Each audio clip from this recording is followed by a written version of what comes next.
Hey everybody, Pastor Stan again, ready to do some more Bible study, Bible teaching with you. Hope you have your beverage of choice. I have mine, so I am ready to go.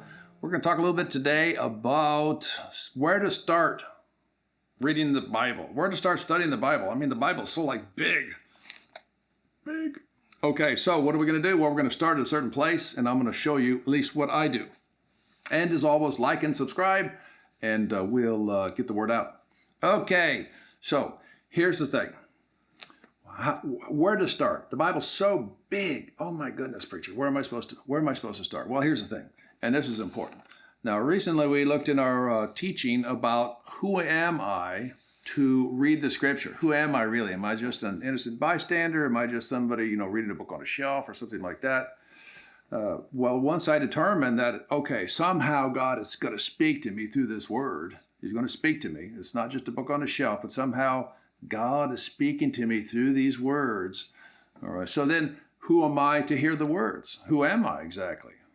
Who am I to hear? And we looked at how I'm start off as a non-believer, then I become a Christian, anointed one like Jesus, a generic form, and then I become a disciple of Jesus, which that means disciple is a student, so I learn the teachings of Jesus and I try to do them.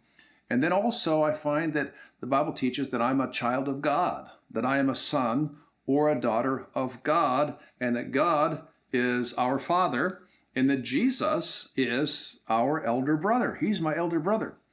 And so now I'm in the family of God, and the words that I'm reading here are from our Father in heaven. And that's exactly what Jesus says. Let's take a look at what Jesus says about this. John chapter 12 and verse 49. John 12:49. Here's what Jesus says. He says, I don't speak on my own authority. It's not like I didn't come up with all of this myself. He says, I don't speak on my own authority. The Father who sent me has commanded me what to say and how to say it. The Father who sent me has commanded me what to say and how to say it. And I know his commands lead to eternal life. So I say whatever the Father tells me to say. That's pretty remarkable. Jesus is saying is God our Father, God his Father, God our Father now, gives him all the words to say, and because these words lead to eternal life and he wants to obey the Father, he says everything that the Father in heaven gives him. So none of this is original Jesus content. It's not as if Jesus just came, was thinking, you know what, I think I'll teach on this, or I think that. No, he says, everything I teach comes from the Father in heaven. He has taught me. He gives me what to say. He says, the Father who sent me has commanded me what to say and how to say it. So these are the words coming right down from the Father in heaven to Jesus, who gives them to us. So now, I don't know about your household, but I can remember a time when I was growing up when I had a dad there, and it's like getting home from school, and I'm older than my sister, and telling my sister, okay, Dad says that you're supposed to wash the dishes before he gets home. And then I'm going to go do this, and Dad says you're supposed to wash the dishes.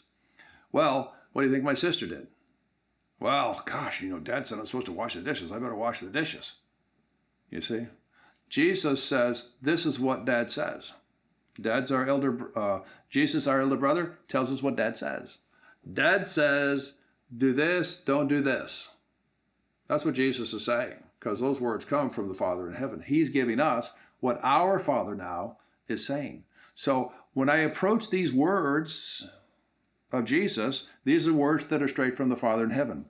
That's why, for me, I want to start with the teachings of Jesus.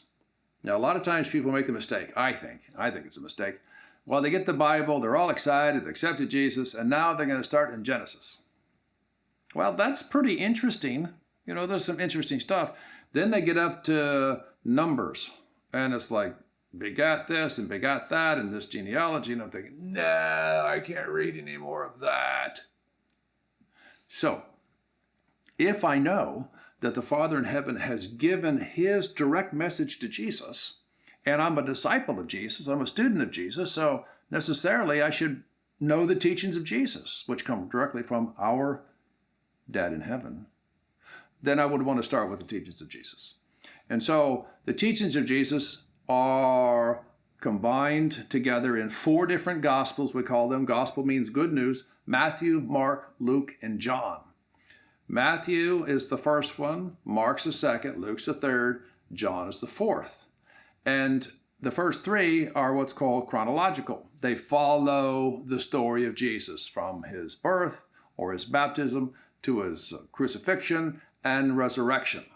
That's Matthew, Mark, and Luke. And John has all of those elements, most of them still in there, but they're not in chronological order.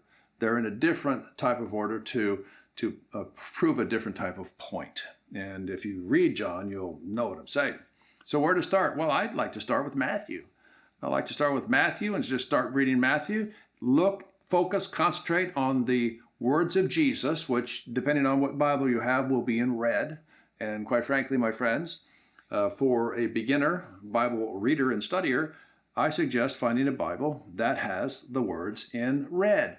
Well, what Bible do you use, Pastor Stan? Okay, good. I'm glad I asked myself that question. See, words in red. I use the New Living Translation, and no, I don't get any money for saying that. That's just, for me, one of the best translations to understand what the Scripture says in language that I can also understand. Starting with Matthew and then going to Mark and Luke, knowing when I get to John, the teachings of Jesus are still going to be there, but it's not going to be in a chronological order like I'm used to in the other 3. Focusing on the teachings of Jesus, learning them, knowing them, and then practicing them, becoming like our elder brother Jesus. And that, of course, is God's will. We are predestined to be conformed to the image of Christ. That's what our Father says. And that's going to be in Romans chapter 8, verse 29. Romans 8:29. So that's the place to start. So if you're listening, if you're watching this and you say, I don't know where to start, now you know. Here's one possibility. Here's what I recommend.